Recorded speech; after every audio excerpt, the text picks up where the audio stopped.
მშვიდობა მოგცეთ, მაღალ მოგნერთვა თითოეულ თქვენთაგანს, მადლობა მოსმენისთვის ყველას და უპირველეს ყოვლისა, ჩემი საუბარი, როგორც ანონსში გამოაცხადე, არის ლიბერალი ახალგაზრდების მისამართით, თუკი რომელიმე მათგანი მოისმენს, ძალიან მოხარული ვიქნები, მე არ ვთხოვ მათ რომ პირდაპირ ჩემი ნათქვამი დაიჯერონ, არამედ ფაქტებს, რამდენიმე ფაქტებს ისტორიაში მოვყვებ რამდენიმე ფაქტს, რამდენიმე მომენტებს და გადაამოწმონ შემდგომ. თუკი რა თქმა უნდა აქვთ ამის სურვილი. მთლიანობაში რომ დღევანდელი საზოგადოება დაფიქრდეს იმაზე, რომ მასა ძირითადად დაფიქრდეს იმაზე, რომ რა ისტორია გვაქვს ჩვენ სინამდვილეში, ვიცით თუ არა ჩვენი ქვეყნის ისტორია რეალობაში ისეთი როგორც არის, თუ მხოლოდ გვასწავლიან იმას, როგორც აწყობთ ვინც გვასწავლის, ვინც მართავს ამ ქვეყანას. რომელი უფრო არის, თუ კი დავინტერესდებით, ეს იქნება ძალიან კარგი. ყველას მოგიხსენებათ, რომ 1801 წელს გადმოლახა დაახლოებით 500 კაციანმა მშენაერთმა ეგრეთ წოდებული კავკასიონი გადმოლახა და შემოდის საქართველოში, მაგრამ ფასანაურთან მათ ხვდება ქართველები ხვდებიან ურმებით, საკვებით. გიორგი მე-12-ის თხოვნა იყო წერილი იქნა გაგზავნილი, რომ რუსეთის სამხედრო ნაწილი შემოსული იყო საქართველოში და ეს სამხედრო ნაწილი, მცირერიცხოვანი თუ არ ვხდები რა, რამდენიმე ზარბაზანი, 2 ზარბაზანი ფიქსირდება მგონი თუ არ ვხდები, შემოდის საქართველოში და გიორგი მე-12 მალე გარდაიცვლება თბილისში, ზეიმით მიიღებენ რუსის ამ შენაერთს, მალე გარდაიცვლება, საქართველოში ქაოსი დაიწყება, ერთმანეთს დაუპირისპირდებიან უფლისწულები. თუ ვინ იქნებოდა შემდგომი მეფე საქართველო მაშინ არ არსებობდა როგორც ასეთი სახელწოდების ქვეყანა. აქ ლაპარაკი არის ქართლ-კახეთის სამეფოზე. ვინ იქნებოდა და რუსეთმა ისარგებლა ამით, რა თქმა უნდა, და გააუქმა ქართლ-კახეთის სამეფო და დაუქვემდებარა რუსეთის იმპერიას. მანამდე უნდა ითქვას რეალობა იმისა, რომ 1793 წელს ხელშეკრულების შემდგომ მოხდა აღა-მაჰმად ხანის შემოსევა 1795 წელს საქართველოში და რა თქმა უნდა ეს ფაქტი, რომ სპარსელებმა ქართლ-კახეთი დაასუსტეს, ბუნებრივად შედიოდა რუსეთის ინტერესებში, რადგან დასუსტებული ქართლ-კახეთი კიდევ იმავე მაშინ საქართველო როგორც ასეთი სახელწოდების სახელმწიფო არ არსებობდა მეგობრებო. ქართლ-კახეთი იყო, ქართლი-კახეთი, იმერეთი, გურიისა და სამეგრელოს სამთავროები იყო დასავლეთში ასევე. და დასუსტებული უფრო თხოვდა დახმარებას, სხვათა შორის სანამ უშუალო თემას გადავიდოდეთ, დღევანდელი სიტუაცია მეგობრებო ძალიან გავს მაშინ საქართველოს სიტუაციას. ჩვენ თითქოს ვაფიქსირებთ, რომ დამოუკიდებლები ვართ, მაგრამ თანათან გადაშენების პირზე მივდივართ. 30 წელიწადიანი ყავს ისეთი ხელისუფლება, რომელიც პირდაპირ მნიშვნელობით მტრობს ქვეყანას და ქვეყნის ინტერესებს, ახალგაზრდა ხელისუფლება აგრეთ ფულზე ყიდის ქვეყანას და გაავსო ქვეყანა უცხოტომელებით მოგიხსენებათ, რაც შეიძლება ითქვას სახელმწიფოებრივი სუიციდის ტოლი არის. ქვეყანა საკუთარი ნებით იკლავს თავს. ქართველი ხალხი საკუთარ სახელმწიფოს საკუთარი სურვილით კლავს. და ამას კლავს რატო? კმაყოფილია იმით, რომ მთავრობაში ყოფნა, ძალაუფლებაში ყოფნა რამდენიმე ოჯახმა, კერძოდ ბიძინა ივანიშვილის ხელმძღვანელობით იშონოს დიდძალი ფული. საზოგადოება მთლიანობაში კმაყოფილია ამით, რაც და მიდის სუიციდის გზით. ეს ახლანდელი.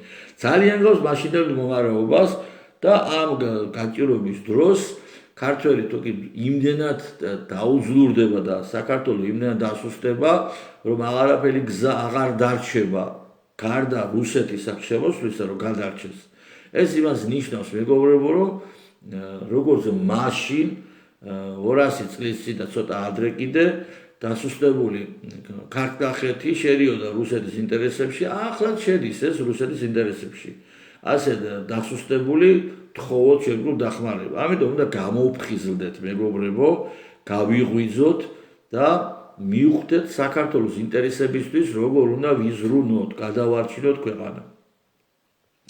1801 წელს ქართლ-კახეთის სამეფო უქმდება და რუსეთი შემადგენლობაში შედის ქართლ-კახეთი. 1804 წელს სულ რაღაც 3 წელიწადში იწყება რუსეთ-ირანის ომი და ამ ომში მონაწილეობდნენ ქართველებიც. 1805 წელს რუსეთს დაეძაბება მდგომარეობა უკეთ დასავლეთ საზღვართან ახლად შექმნილ საფრანგეთის სახელმწიფოსთან, რომელსაც ხელმძღვანელობდა ნაპოლეონ ბონაპარტე და 1805 წელს ეკდება ომი მათთან.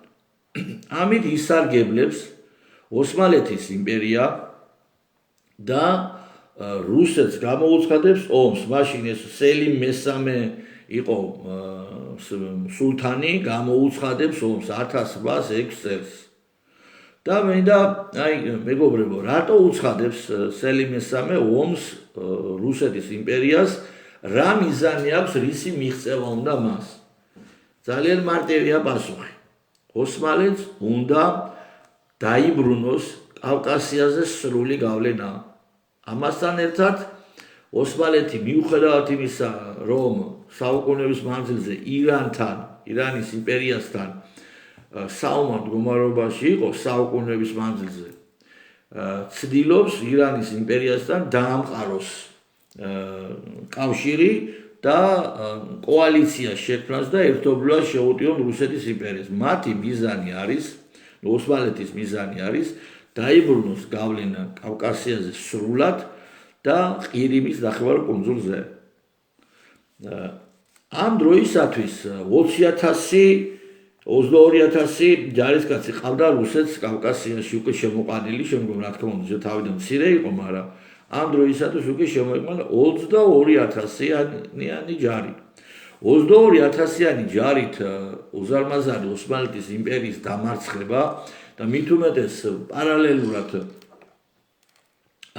ირანთანაც საომარ მდგომარეობაში ყოფნა არის შეუძლებელი. რუსეთის იმპერიას იმედი ჰქონდა ქართველების და აქ ჩამოდის პეტრე ბაგრატიონი 1812 წლის რუსეთ-საფრანგეთის ომის გმირი, რომელიც შემდგომ უმჭირელობისაგან დაიღუპება რუსეთში. პეტრე ბაგრატიონზე საუბარი ჩამოდის და სამოტივაციო სიტყვას ამბობს, მიმართავს ქართველებს. და რა თქმა უნდა, ხვდებით ალბათ, რომ პეტრე ბაგრატიონის მიზანი იყო, რომ ქართველები სურვილიც და მიზანიც ქართველები ჩართულიყო ომში. და ის თვლიდა, რომ ეს იყო საქართველოსთვის სასარგებლო. ქართველები იმ დროისათვის მოგეხსენებათ, როგორც ვიცით, ეს ომი გაგრძელდა 1806-1812 წლები, 6-7 წელიწადი გაგრძელდა. ეს არ არის მცირეხნიანი ომი და ქართული შენერთები იბრძოდნენ რუსული შენერთების მხარ ოსმალური იმპერიის წინააღმდეგ. გურიიდან, სამეგრელოდან, იმერეთიდან დიდძალი ხალხი შეიკრიბა ქართველებისა, ჩამოყალიბდნენ ბატალიონები, მათ ეწოდათ მილიცია, ქართველებისგან შემდგარი ჯარ მილიცია დაერქვა, რომლებიც რუსების მხარდამხარ იბრძოდნენ ოსმალეთის იმპერიის წინააღმდეგ. და ეს ბრძოლა გაგრძელდა 6-7 წელიწადი, პირველივე ომი, აი 19 საუკუნის პირველი ომი. სინამდვილეში ეს პირველი არ არის. სულ 12 დიდი ომია ოსმალეთისა და რუსეთის იმპერიას შორის. 4 დიდი ომი იყო მე-18 საუკუნეში, 4 დიდი ომი იყო მე-19 საუკუნეში, ეს 8, ერთი იყო მე-20-ში, ეს 9 და 2 იყო მე-17-ში და 1 მე-16-ში. სულ არის 12 დიდი ომი. ამ 12 დიდი ომიდან 11 ომში იმარჯვებს რუსეთის იმპერია. მხოლოდ ერთ ომში ეგრეთ წოდებული ყირიმის ომად არის ცნობილი ის, ესა 19 საუკუნეში ამაზედაც იმედია შემექნება დრო და დღეს მინდა გესაუბროთ, შეძლებს დაგვართ მოკლედ 19 საუკუნის 50-იან წლებში ხდება ეს ომი. 1806 აი მე მინდა რა შეკითხვა მინდა ერთი რა ყურადღება მიაქციოთ. დასავლეთ საქართველოს რუსეთს ამ დროისთვის დაყრობილი არ ყავდა. მიერთებული არ ყავდა. კითხვა მდგომარეობს შემდეგ. აი რამდენიმე კითხვა მაქვს მინდა შევარჩიო, კითხვა დავსვარო, ჩემო ქართველებო დავფიქრდეთ, რატომ იბრძოდა გურია და სამეგრელო 1806-1812 წლის ომებში. ისინი არ იყვნენ დაყრობილები. რომ როდესაც დაყრობილია ქვეყანა, აიძულებ რომ ჯარში წამოვიდეს, მაგრამ გურია და სამეგრელო და იმერეთი არ იყო დაყრობილი. რატომ იბრძოდნენ ისინი? ამ კითხვას ხო შეიძლება ჩემო ძვირფასებო გავცეთ პასუხი, ხო, სანამ გავაგზავნებ საუბარს, შეპირება იყო რომ ყოველ 5 წუთში უნდა უთხრა ლიბერალ ახალგაზრდებს, ვინც მისმენს, რომ რუსეთი დამპყრობელია, ჩემო ლიბერალო ახალგაზრდებო, პროდასავლელებო, ოკუპანტია რუსეთი და ოკუპირებული აქვს ქართული ტერიტორიები. ამიტომ გააგზელეთ ჩემი მოსმენა. მე ამას რატო ვამბობ? იმიტომ რომ როდესაც რუსეთს ახსენებ, თუ გისმენს პროდასავლელი ახალგაზრდა, არა მარტო ახალგაზრდა. აუცილებელია უნდა თუ არ უთხარა, თუ არ გაიგონა მისმა ყურმა რუსეთი ოკუპანტია, ერორი ეწყება მის ტვინს და აგრესიაში გადაუდით. და ვეღარ ახერხებენ მოსმენას, ეს ყველაზე კარგი დასასრულია და უფრო ხშირ შემთხვევაში შევადიან კონფლიქტში. ამიტომ გიმეორებთ, რომ რუსეთი ოკუპანტია. კი ბატონო და გავაგზავნებ საუბარს. რატომ იბრძოდა გურია და სამეგრელო და მარტო იმერლებიც, რა თქმა უნდა, არ ვლაპარაკობ ქართველებზე და კახელებზე.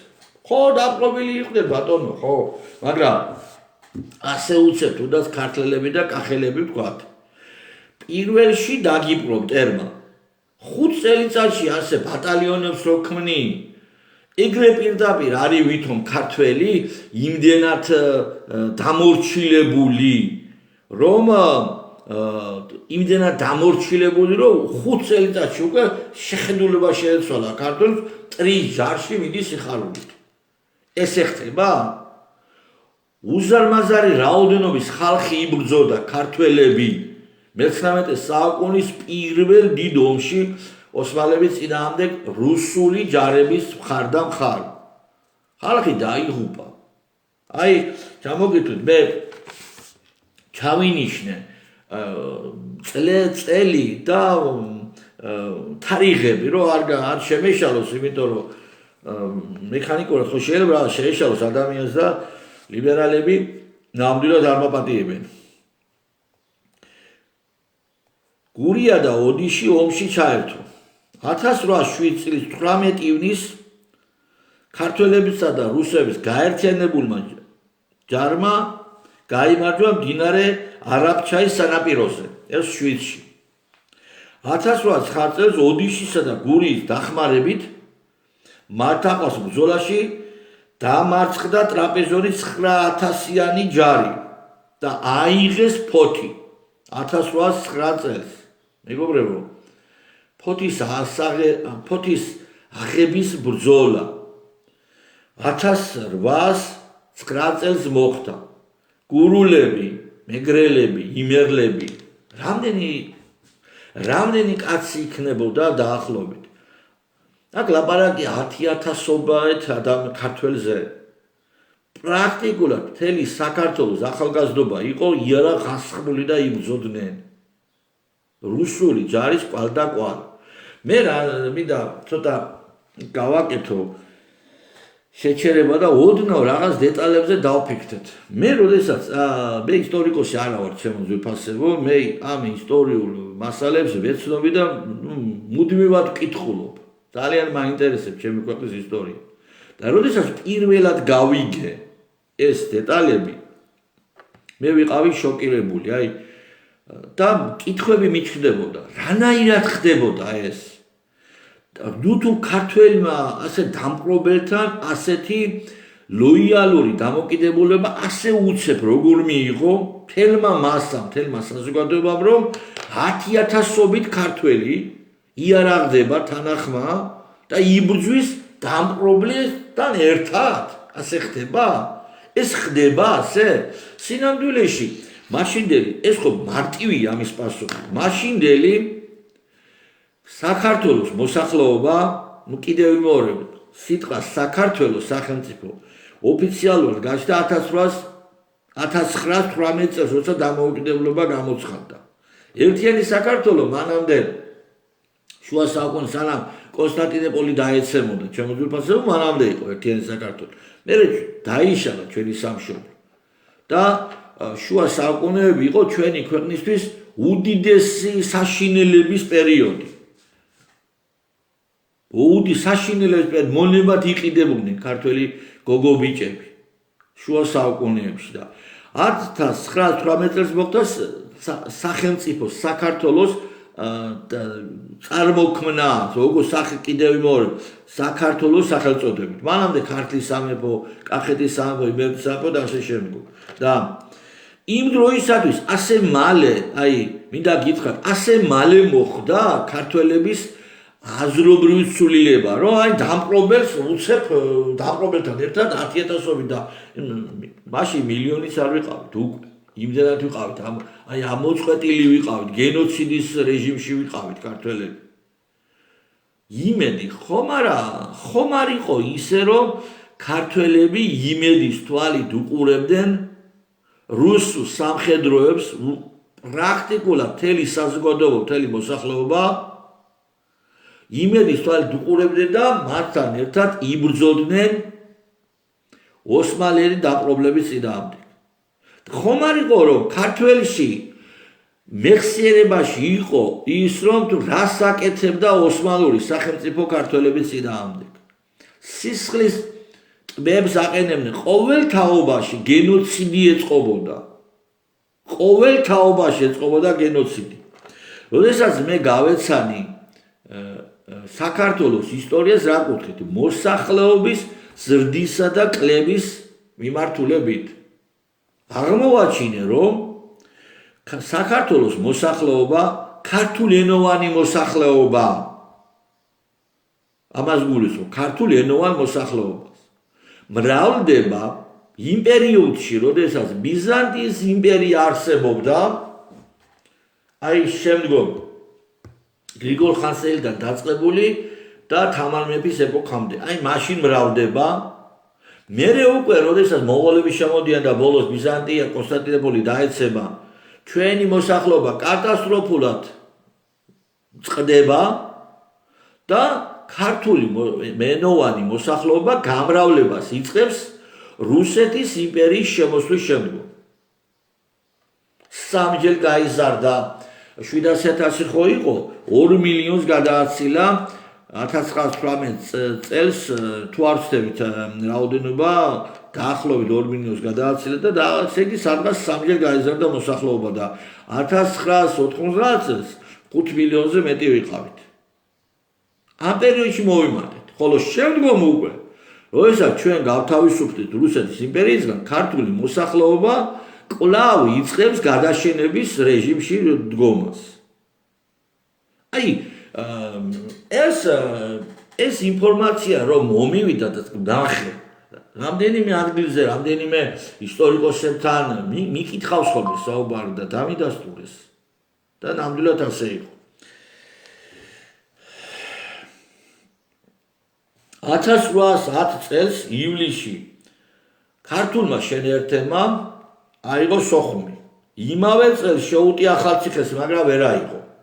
1918 წელს ქართველებმა რუს ჯარისკაცებთან ერთად დაიკავეს ახალქალაქი.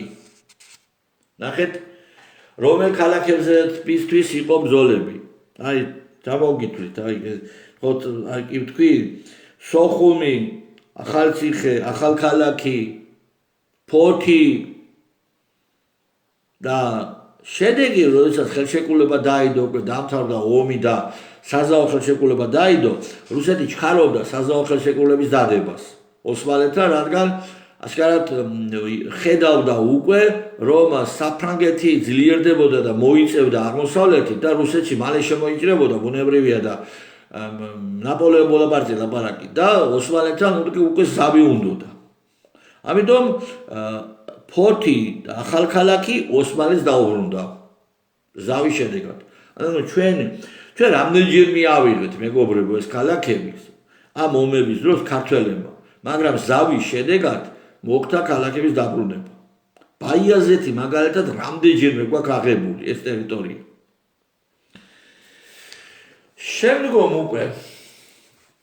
შემდგომი ომი. ხო, როგორც შეგვიძლია, რუსეთი ოკუპანტია, ჩემო ლიბერალებო, პერიოდულად ამას გაგიმეორებთ. ოკუპირებული აქვს საქართველოს ტერიტორია და ჩემი თხოვნაა გააგრძელეთ ჩემი მოსმენა.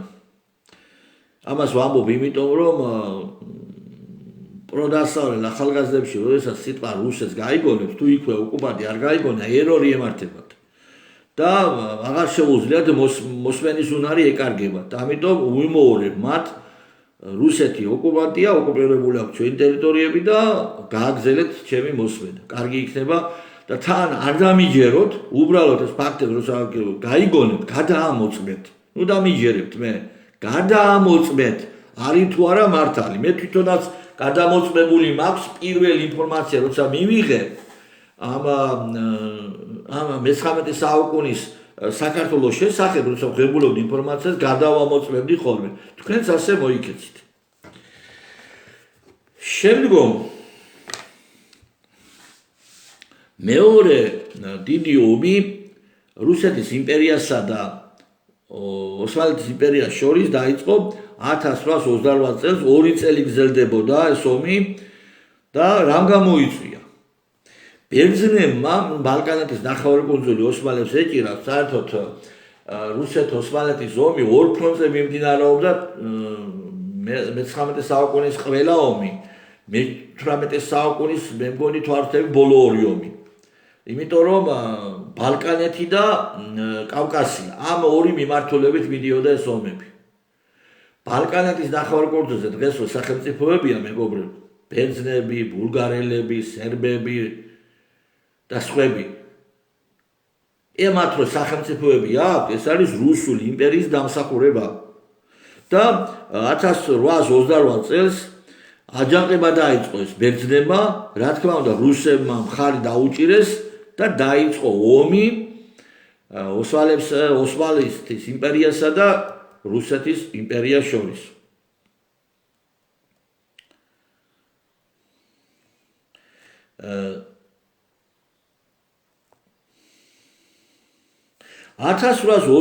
წლის 23 ივლისს ავიღეთ ახალქალაქი, ანუ ახალქალაქი ხელახლა ავიღეთ. 1811-ში ხო დავიკავეთ ახალქალაქი და ზავის შედეგად ხო ოსმალეთს დაუბრუნდა. 1828 წლის ივლისში, 23 ივლისს ახალქალაქი კიდევ ავიღეთ ქართველებმა. მე როგორ გითხრათ, ქართველებათო რუსი ჯარისკაცებთან ერთად ბუნებრივია, მაგრამ უმთავრესი მონდომება და უმთავრესი ჟინი ბრძოლისა იქნებოდა ქართველებში. ქართველებში იქნებოდა ხო? ახალქალაქის ასაღებად რო აღების შანსი რო არის, ახალქალაქის დაბრუნების შანსი რო არის. რუსი უფრო გულით იბრძოლებდა ეგ თუ ქართველი მეგობრებო. ქართველებში. და ჩვენ ავიღეთ ყოლავ ახალქალაქი. და ახალციხე დანებდა ამ დროს. წინააღმდეგობა აღარ გაუწია, ასევე ავიღეთ ფოთი და ბაიაზეთი. ამ დროისათვის მოხდა გურიაში შეჭრა ოსმალური შენერთებისა, მაგრამ იქ გურულებმა დაამარცხეს გურიაში შეჭრილი ოსმალური შენერთები. ამ დროისათვის გურიის მთავარი იყო სოფიო, რომელიც მხარს უჭერდა ოსმალურ იმპერიას. შეკითხვა მეგობრებო. მიუხედავად იმისა, რომ გურიის მთავარი სოფიო მხარს უჭერდა ოსმალებს, გურიაში შემოჭრილი ოსმალური გარნიზონები მარცხდებიან გურულებთან ბრძოლაში. როგორ ხდება ეს მეგობრებო? აი, როგორ იხსნება ეს ფაქტი? როგორ ფიქრობთ? ეს ამის ახსნა ძალიან მარტივი. თვითონ ქართველი მოსახლეობა იყო უდიდესად მონდომებული ოსმალური დამპყრობლებისგან, რომ გათავისუფლებული იყვნენ და როგორც კი შანსი ეძლეოდათ, ისინი იარაღ ასხმული იბრძოდნენ ოსმალური დამპყრობლების წინააღმდეგ. აი, გურიაში რა გინდოდა თუ სიკვდილი არ გინდოდა კომენტარს მისცეს. აი, მე ვფიქრობ, რომ ეს ფრაზა, ეს გამონათქვამი იქიდან მოდის. აი, მაქედან მოდის, არ არის გამორიცხული.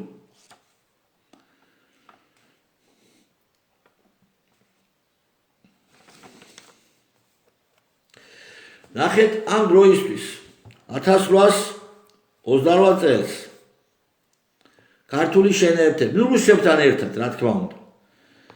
15 ივლისს იღებენ ფოთს, 24 ივლისს ახალქალაქს.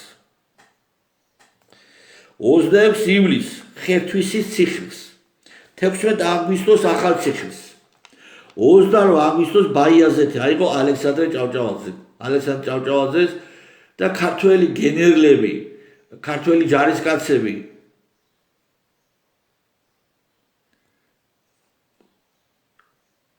ბრძოლობდნენ ოსმალების წინააღმდეგ და ეს არის როგორ გითხრათ, აი ამ დროს სულ ცოტა ხან დავფიქრეთ, ჩემო ქართველებო, სულ ცოტა ხან დავფიქრეთ და გავანალიზოთ, როდესაც იღებდნენ ქართველები ფოთს, ახალქალაქს, ხერთვისის ციხეს, ახალციხეს, ბაიაზეთს,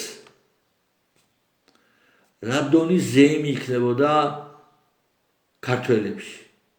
როგორი გახარებული იქნებოდა არა მარტო ის ჯარისკაცები, რომლებსაც უშუალოდ აიღეს ციხე, არამედ მთელი ჩვენი სამშობლო, საქართველოს მოსახლეობა. როგორი დიდი სიხარული იქნებოდა. ზავის შედეგად, როდესაც ზავი დაიდო, 28-29 წლის ომის შედეგად ზავი. ყარსი, არტაანი და ბაიაზეთი ოსმალებს დარჩათ. საზღვარი გავიდა ჩოლოქზე. ანუ ნახეთ, პირველი 19 საუკუნის პირველი ბრძოლის ბოლოს შავი ზღვისპირეთის ზოლი გაგრამდე ჩამოვიდნენ რუსები ზავის შედეგად. 29 წლის ზავის შედეგად უკვე ჩოლოქამდე მოვიდნენ, ანუ დაიკავეს აფხაზეთისა და ფოთის ტერიტორია და ჩოლოქამდე. უნდა ყოფილ ჭოროხამდე უნდა დადებულიყო ზავი, მაგრამ ამ ხელშეკრულების დადების დროს ქართველი არ იყო რუსულ შემადგენლობაში და რუსებმა ჭოროხი და ჩოლოქი ერთმანეთისგან კარგად ვერ გაარჩიეს, ოსმალებმა ამით ისარგებლეს და ჩოლოქი დაწერეს, რის შედეგადაც ჭოროხის მაგივრად ჩოლოქზე გავიდა საზღვარი რუსეთის იმპერიასა და ოსმალეთის იმპერიას შორის. 1829 წელს.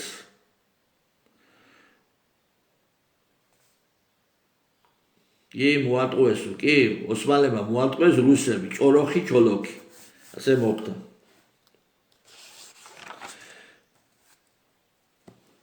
შემდგომი დიდი ომი ოსმალეთსა და რუსეთის იმპერიას შორის იყო 1853-1856 წლებში. რამ გამოიწვია ეს ომი? პალესტინაში კონფლიქტი დაიწყო მართლმადიდებელ ქრისტიანებსა და კათოლიკე ქრისტიანებს შორის. სისხლიანი შეტაკებები დაიწყო. რის გამო? პალესტინის წმინდა ადგილები, ქრისტიანული წმინდა ადგილები ორივე მხარეს, მართლმადიდებლებსაც და კათოლიკებსაც ჰქონდათ პრეტენზია.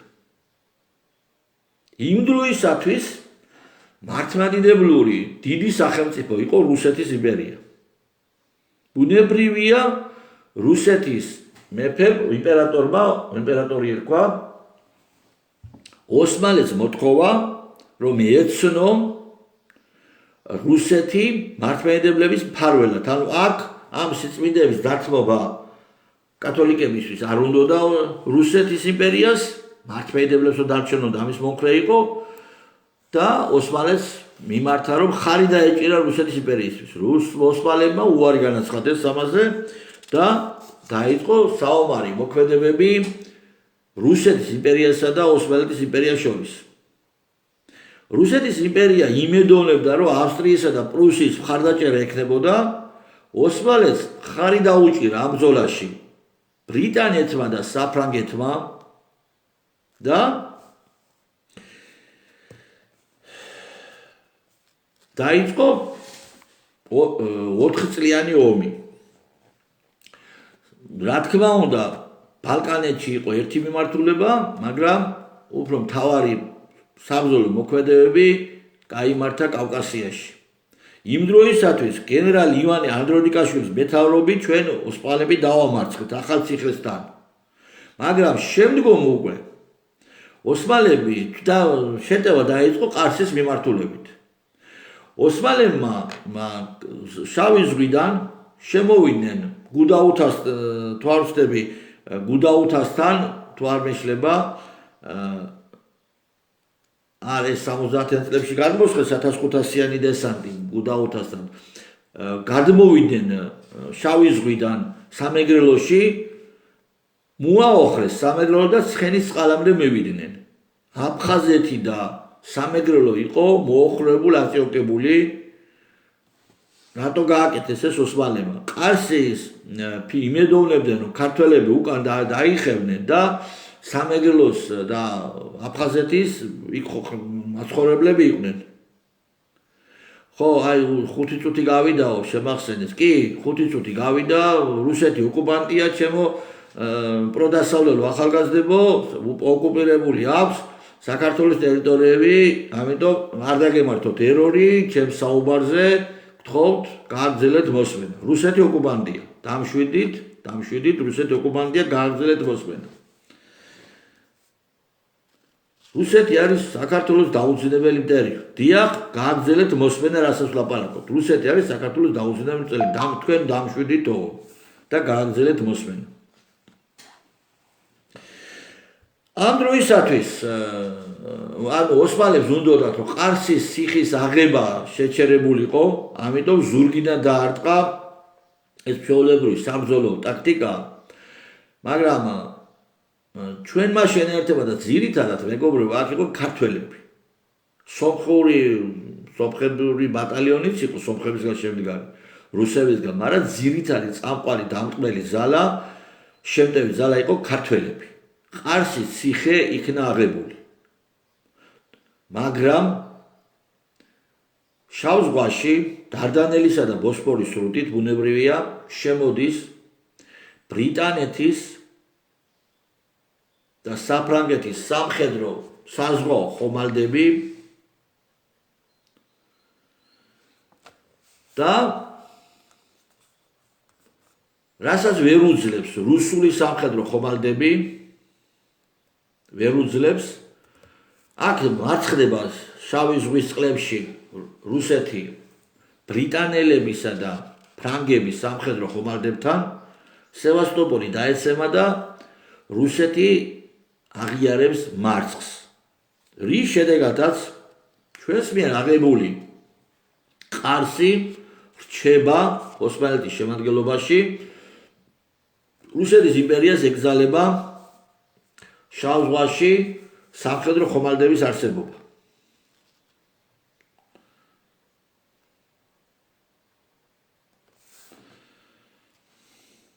შეკითხვა არის ასეთი. რატომ შეძლო ოსმალებმა ზღვიდან შემოსვლა და სამეგრელოს აწიოკება 1854 წელს? როგორ მოხდა ეს? შავ ზღვაში ხო რუსული ხომალდები იყო? საქმე იმაშია, რომ იმ დროისთვის უკვე შავ ზღვა დაიკავა ბრიტანულმა და ფრანგულმა სამხედრო ხომალდებმა. შესაბამისად, ოსმალურ შენერთს სადესანტო ხომალდებს გზა გაეხსნათ სამეგრელოს აწიოკებისთვის შემოსულიყვნენ სამეგრელოს ტერიტორიაზე და აფხაზეთის აწიოკებისთვის. შემოვიერთებთ მეორე მინდა შეკითხვა დაასვა კიდე შემოვიერთებთ თუ არა ჩვენ ტაოკლარჯეთსა და აჭარას ბრიტანეთი და საფრანგეთი რომარ შემოსულიყვნენ შავ ზღვაში. როგორ ფიქრობთ მეგობრებო? ჩვენ 50-იან წლებში შემოვიერთებდით ტაოკლარჯეთსა და აჭარას არა მარტო მართ. ყარსი ავიღეთ ქართველებმა. და არა მარტო ქართველებმა, მე არ მინდა რომ მარტო ქართველებზე იყოს საუბარი, რუსებთან და სომხებთან ერთად. ჩვენ ყარსი ავიღეთ.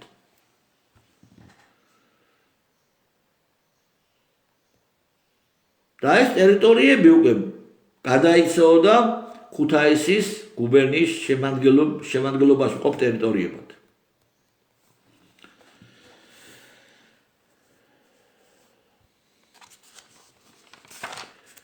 შემდგომი დიდი ომი მოხდა 1877-1878 წლებში. ამ ომში 1877 წელს გუდაუთასთან, აი ეხლა რომ მოგახსენებდით 50-იან წლებში არა, ეს იყო 77-ში. 1500-იანი დესანტი გადმოსხა ოსმალებმა. და აიღეს სოხუმი. ქართველებმა მუხაესტატესთან ბრძოლა მოიგეს, მაგრამ ციხისძირთან დამარცხდნენ. და აფხაზეთში გაიგზავნა გენერალი იაკობ ალხაზიშვილის სარდლობით დამხმარე ძალა. ოქუმთან დაამარცხეს ოსმალები და 2 სექტემბერს სოხუმი დაიკავეს. ამის შედეგად ცოტა ხანში უკვე ეს მცირე ნაწილები, რომლებიც დარჩენილი იყო სოხუმის დაკავების შემდგომ ოსმალური შენერთები დატოვეს აფხაზეთი და ამის შემდგომ უკვე აფხაზეთის ტერიტორიაზე, სამეგრელოს ტერიტორიაზე ოსმალური გარნიზონები აღარ ყოფილა. ამ ხელშეკრულების შედეგად, როდესაც შემდგომ უკვე ერთი მეორეს მიყოლებით 78-ში, კერძოდ 77-ის ბოლოსა და 78-ში ერთი მეორეს მიყოლებით რუსმა, ქართველმა ჯარისკაცებმა ერთი მეორეს მიყოლებით აიღეს ტერიტორიები, ოსმალური გარნიზონები, ოსმალური ტერიტორიები და ტაოკლარჯეთი,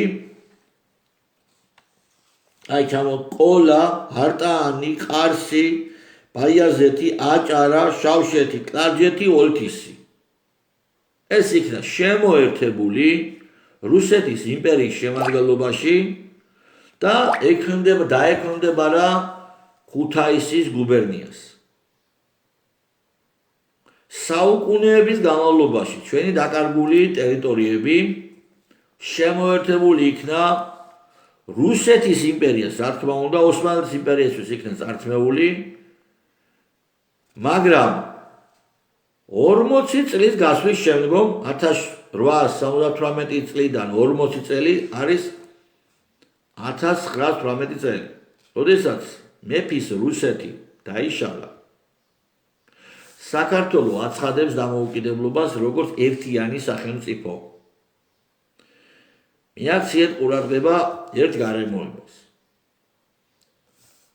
167 წლის განმავლობაში, 1801-დან 1878 წლამდე გასულია 77 წელი. ამ წლების განმავლობაში მეფის რუსეთი იკავებს საქართველოს ისტორიულ ტერიტორიებს, დაკარგულს და დაუკარგავს, ქართლს იწყებს ქართლის და კახეთით, შემდგომ თერთმეტში იმერეთით, შემდგომ ახალციხე, ახალქალაქი, ფოთი, შემდგომ 70-იან წლებში ბათუმი, აჭარა, ტაოკლარჯეთი და შემდგომ უკვე, როდესაც თვითონ იშლება, ერთიანი საქართველო აცხადებს დამოუკიდებლობას. ჩემო ძვირფასებო, ჩემო ქართველებო, ჩვენ გვაქვს ერთი ასეთი არდაზა, ზოგი ჭირი მარგებელია, ხო, მინდა გაგიმეოროთ ლიბერალები ვინც მისმენთ, მინდა გაგიმოვოთ, რომ რუსეთი ოკუპანტია და აქვს საქართველოს ტერიტორიები ოკუპირებული. როდესაც რუსეთს საუბრობთ, პროდასალურ ახალგაზრდებს, არამედ ახალგაზრდებს ემართება ტერორი, თუ კი არ გაიგონა მათმა ყურმა, რომ რუსეთი ოკუპანტია. გიმეორებთ, ამას ვაკეთებ იმიტომ, რომ მოსმენა გააგრძელოთ. გადაამოწმოთ ეს ფაქტები, ეს ისტორიული ფაქტები გადაამოწმოთ, უნდა მიჯერებთ. მოისმინეთ ჯერ და მერე გადაამოწმეთ. რამდენად მართავს ვამბობ მე. ჩვენ ქართველებს გვაქვს ესე გამონათქვამი. ზოგი ჭირი მარგებელია. და მე-19 საუკუნე იყო ქართული მიწების შემოერთების პერიოდი, მე-19 საუკუნე. 400 წლოვანი ოსმალეთის იმპერიის კრახის პერიოდი. რის შედეგადაც საქართველოს სახელმწიფო, ასეთი სახელწოდებით, შეიქმნა, აღდგა ერთიანი საქართველო. იმ პერიოდისათვის შუა საუკუნეებში, როდესაც ჩვენ სამი სამეფო პატარა ტერიტორიაზე იყო სამი სამეფო ქართლის, კახეთისა და იმერეთის და ორი სამთავრო პლუს გურიისა და სამეგრელოსი. ერთიანი საქართველოსთვის რამდენიმე სხვადასხვა მცდელობები იყო, მაგრამ უშედეგოდ. უშედეგოდ იმიტომ, რომ ეკლესიაც ასევე იყო გაყოფილი, მეგობრებო, ეკლესიაც დაშლილი იყო დასავლეთ ეკლესია, აღმოსავლეთ ეკლესია. ერთ-ერთი პატრიარქი მსოფლიოში, რომელიც ორი ტიტულით იწოდება, უწმინესად და უნეტარესად, არც ერთი სხვა პატრიარქი არ იწოდება უწმინესად და უნეტარესად, მხოლოდ ჩვენი პატრიარქი. ეს არის რამდენადაც ჩემთვის ცნობილია იმის გამო, რომ ორი გაყოფილი ეკლესია არის შეერთებული მერე უკვე. როდესაც იმ დროისათვის მე-19 საუკუნის დასაწყისში 1811 წელს რუსეთმა გააუქმა საქართველოს ეკლესიის ავტოკეფალია, გააუქმა დასავლეთ საქართველოს ეკლესიას ასევე საერთოდ და დაიქვემდება რა, მაგრამ შემდგომ უკვე როდესაც მეფის რუსეთი იშლება 1917 წელს საქართველოს ეკლესია აცხადებს დამოუკიდებლობას როგორც ერთიანი ეკლესია. ანუ ის მცდელობა, რაც შუა საუკუნეებში ქართველებს ჰქონდათ ჩვენი ტერიტორიების გაერთიანებისა და ჩვენი ეკლესიის გაერთიანებისა, ვერ მოხერხდა და ეს მოხერხდა მხოლოდ და მხოლოდ ახალი იმპერიის შემოსვლის შემდგომ. რუსეთის იმპერიის შემოსვლა გამოიწვია საქართველოს ეკლესიის გაერთიანება, ჯერ გაუქმება და მერე დაშლის შედეგად ერთიანი ეკლესიის დამოუკიდებლობის გამოცხადება. და ასევე ქვეყნის ჯერ ნაწილ-ნაწილ ჩაყლაპვა, ჩრდილოელმა იმპერიამ ჩაყლაპა ქართული მიწები, რომელიც ჰქონდა და რომელიც მიტაცებული ჰქონდა ოსმალეთს, ჯერ ჩაყლაპა და შემდგომ ერთიანი დაშლის შედეგად ერთიანი საქართველო გამოცხადდა. ზოგი ჭირი მარგებელიაო ქართველებს აქამის დაყეს ნათქვა. გაგახარო და გაგაზიაროთ მაღალმა ღმერთმა. ჩემო კარგებო. ხო, კი, 5 წუთი გავიდა. რუსეთი ოკუპანტია, ჩემო ლიბერალებო, ოკუპირებული აქვთ ქართული მიწები. ამიტომ თუ კი რუსეთს საუბრობ და ოკუპანტი არ ვახსენე და უკვე ერორის რეჟიმში გადადიხართ, შეგიძლიათ დამშვიდეთ. რუსეთი ოკუპანტია, ოკუპირებული აქვს საქართველოს ტერიტორიები. გავაგრძელებ საუბარს. მთელი ამ ხნის განმავლობაში, მე-19 საუკუნის განმავლობაში, ქართველმა ხალხმა დაიწყო მთიდან ჩამოსვლა და ბარში დასახლება. მეგობრებო, მე დამკვირვები ვარ და ალბათ თქვენც და ვინც არ ხარ დამკვირვებული ამ ფაქტს, რასაც ახლა გეტყვით, დააკვირდით. ჩვენს ირგვლივ ვიკითხოთ, სხვადასხვა გვარები ხო ცხოვრობთ, ჩვენი გვარი გვაქვს და ჩვენს ახლობელს, მეზობელს აქვს თავისი გვარი, ხო? როდის ჩამოსახლდა მის გვარი იმ ტერიტორიაზე, სადაც ახლა ცხოვრობს და საიდან აღმოაჩენთ ჩემო ძვირფასებო, ჩემო ქართველებო,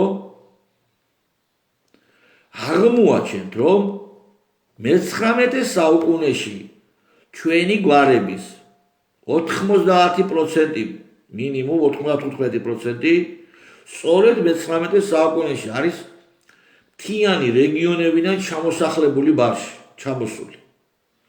ეს იმას ნიშნავს, მეგობრებო, რომ მე-19 საუკუნემდე ბარში ცხოვრება იყო საშიში. ბუნებრივიც არის მთელი მე-18 საუკუნე. განსაკუთრებით დასავლეთ საქართველოში. ბარში ყოფნა ქართველებისთვის იყო საშიში, იმიტომ რომ იტაცებდნენ და მონებად ყიდნენ. სოლომონ პირველი მე-18 საუკუნის შუა წლების შემდგომ იყო ეს მეფე, ხო? იმერეთის მეფე. ხრესილის ომის გმირი. მეორე დიდგორი ეწოდება ხრესილის ომი 1757 წლის 14 დეკემბერს მოხდა თითქმის ორჯერ სამჯერ მეტი იყო და თითქმის იმდენი ქართველი იყო მტრის ჯარში, რამდენიც სოლომონ პირველი ჯარში და პლუს თურქები კიდე, ოსმალები, უბრალოდ მაშინ ოსმალები ერქვა. მეორე დიდგორს იგებს, მაგრამ სად გაატარა სოლომონ პირველმა თავისი მეფობის პერიოდი? აბა და გაიხსენეთ, ამ კითხვას უპასუხეთ, შემოქართველებო, პროდასავლელებო, განსაკუთრებით. სოლომონ პირველმა მეფემ სად გაატარა თავისი მეფობის წლები? ტყეში, ტყიბულის ტყეში, კავკასიის ტყეში ძირითადად. ქუთაისში და ბარში თუ ჩამოდიოდა, თავს ესხმოდა თურქულ გარნიზონებს და ამისთვის ჩამოდიოდა. იმიტომ გაატარა ტყეში, რომ ბარი საშიში იყო ქართველისთვის და ქართველები არ ცხოვრობდნენ, ბარში ვეღარ ცხოვრობდნენ. და მე-19 საუკუნეში დაიწყო ქართველებმა ჩამოსახლება ბარში და გამრავლება სამჯერ მეტნი გავხდით. 2,100,000 ვიყავით 1918 წელს. 700,000 ვიყავით 1800 პირველ წელს. და მიუხედავად ამისა, სამჯერ მოვიმატეთ და მიუხედავად ამისა, ყოველი თაობა იყო ომში ჩართული ოსმალების წინააღმდეგ, რუსებთან ერთად. 10,000-ობით ქართველი ომობდა ყოველი თაობა. ნახეთ. 1806-1812 წლები. 1827 1828 წელი. რამდენი წელი გავიდა? 12-დან 27-დან 15 წელიწადში მეორე ომი დაიწყო. ერთი თაობა, დაახლოებით 15-20 წელიწადი ხო თაობის ცვლილება, 25 წელი დაახლოებით. 15 წელიწადში მეორე ომი იწყება. 1853 წელს მესამე ომი დაიწყო, მე-19 საუკუნის მესამე. 28-დან 53-მდე 14 რამდენი წელი გამოდის? 24 წელი. 24 წელი მოხდა. შემდგომ კიდე 56-დან 77-მდე 21 წელი. თითო თაობაში, თითო ომია, ყველა თაობა. მე-19 საუკუნის მაცხოვრებელი ყველა თაობა ნაომარია. 10,000-ობით ქართველია ნაომარი რუსულ ფორმით, რუსული ხიშტით ოსმალური იმპერიის წინააღმდეგ. 10,000-ობით ქართველი. რამდენიმე 10,000 ქართველი. რამდენი დაიღუპებოდა? რამდენი დაიღუპებოდა ამ ბრძოლებში? და მიუხედავად ამისა, ჩვენ სამჯერ გამრავლდით, მიუხედავად ამისა. ჩვენ ესა ჩვენი ისტორია და სამწუხარო რეალობა ესა, ჩვენ ვერ შევძელით ჩვენივე ძალებით შუა საუკუნეებში ჩვენივე ძალებით ქვეყნის გაერთიანება. ჩვენ ვერ შევძელით ეს. ამიტომ გახდა აუცილებელი ჩრდილოელი იმპერიის შემოსვლა, ღმერთმა ამიტომ დაუშვა. დღესაც რატო ვამბობ ამ სიტყვებს? დღესაც ისეთ ვითარებაში ვართ, რომ ქართველი ყველაფერს აკეთებს იმისთვის, რომ საქართველოს უმტროს. ეს დამთავრდება იმით, რომ კვლავ მოუწევს ჩრდილოელ სახელმწიფოს აქ შემოსვლა. იმით დამთავრდება. საქართველო რომ გაპაკისტანდეს, არაბიზაცია რომ მოხდეს, რასაც ეს ხელისუფლება აკეთებს ფულის გულისთვის. ამას თავად ღმერთი არ დაუშვებს და რადგან ჩვენი ძალებით ამას ვერ ვეწინააღმდეგებით, თუ კი ვერ შევეწინააღმდეგებით. როგორც მე-18 საუკუნის ბოლოს და მე-19 საუკუნის პირველ წელიწადს ღმერთმა დაუშვა ჩვენთან ახალი იმპერია იმისთვის, რომ საქართველოში ქართული საუბარი არ შეწყვეტილიყო და საქართველოში არ შეწყვეტილიყო ქართული წირვალოცვა, რუსულათაც გადაიტანეს და ძიმე პერიოდი იყო ამ კუთხით ჩვენთვის, მაგრამ ქართველი არ ამოწყვეტილიყო, დაუშვა ჩრდილოელი მეზობლის შემოსვლა. ახლაც იგივე მოხდება. ჩვენ თუ გვინდა რომ რომელიმე იმპერია და დიდი სახელმწიფო, მათ შორის ჩრდილოელი სახელმწიფო ჩვენი არ შემოვიდეს საქართველოში, ჩვენ უნდა ვიცხოვროთ ქართულად. ჩვენ უნდა ვიაზროვნოთ ქართულად. ჩვენ უნდა ვიაზროვნოთ ქართული სახელმწიფოსთვის. ჩვენ უნდა ვიყოთ ქრისტიანები. და აი ამ შემთხვევაში აღარ შემოვა ის. არ დაუშვებს ღმერთი რომ შემოვიდეს. მაგრამ თუ ჩვენ გამოვლიბერალდებით, თუ კი ჩვენ აქ ნატო კატო და ევროკავშირის ტრიალკას ბეჭებს მოხვეული ვირბენთ ქუჩებში როგორც ვაკეთებთ დღეს. და თუ კი ჩვენ ისეთი მთავრობა გვეყოლება რომ დაუმთავრებლად, რომელიც ევროკავშირის ამ ტრიალკას თავსაფრებად ექნება გადაფარებული ადმინისტრაციულ შენობებზე, თუ კი ასე იქნება, ჩრდილოელ სახელმწიფო იძულებული იქნება შემოვიდეს აქ, რადგან ის არ დაუშვებს იმ საფრთხეს, რაც ნატო და ევროკავშირიდან მას ემუქრება მის არსებობას. ამიტომ ჩვენ უნდა შევძლოთ, თუ კი რა თქმა უნდა გვინდა ქართული სახელმწიფო გქონდეს, თუ კი რა თქმა უნდა გვინდა რომ ქართული სახელმწიფო გქონდეს, ჩვენ უნდა შევძლოთ ჩვენის ქვეყნის გადარჩენა. უნდა შევძლოთ ეს. უნდა შევძლებთ კი? არ ვიცი. მე არ ვიცი შევძლებთ თუ არა. ვინც ბრძოლობთ, ბოლომდე იბრძოლეთ. ბრძოლას ყოველთვის აქვს აზრი, იმიტომ რომ თუ კი შედევს ვერ დავდებთ, იმ ქვეყანაზე აღარ მოგვეკითხება. თუ კი საქართველოსთვის არ ვზრუნავთ, მოგვეკითხება იმ ქვეყანაზე, იმიტომ რომ ჩემი წილხვედ ქვეყანა ჩაგაბარეთ და რა უქენით ეგ რა დღეში ჩააგდეთო, მოგვეკითხება ყველას. ღმერთმა გალოცვილი განყოფო, ჩემო კარგებო, ჩემო ძვირფასებო, სიკეთე მოგცეთ მაღალმა ღმერთმა და მადლობა მინდა გითხრათ მოსმენისთვის და თუ გაქვთ რამე აი შეკითხვები მამაო, რამდენად გიდათ უხსნათ, ვისაც არ უნდა არ გაიგებს. მართალი ბრძანდებით, რამდენიც უნდა უხსნა, ვისაც არ უნდა არ გაიგებს. რა ამაზე მინდა ასე გიპასუხოთ, ჩემო მეგობარო, ჩემო ძვირფასო ადამიანო. ძველათვაში არის ეს ფრაზა, თუ კი ხედავ რომ შენი ძმა ცოდავსო, მიდი და უთხარიო. თუ კი მან არ მოგისმინაო,